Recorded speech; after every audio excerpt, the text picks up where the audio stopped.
rei que lhe chegou a notícia que um pastor falava com uma estrela na serra.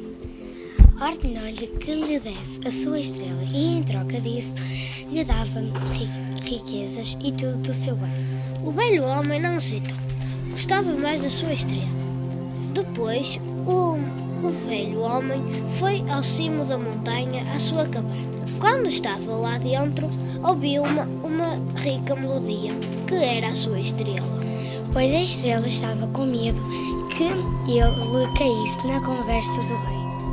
E de hoje em diante, esta serra ficou-se a chamar Serra da Estrela. Diz que lá ainda há a estrela do Senhor.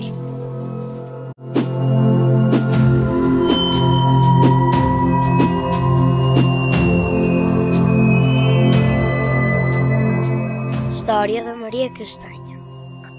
O céu já estava todo cinzento e quase nunca aparecia o sol. Mas, enquanto não chovia,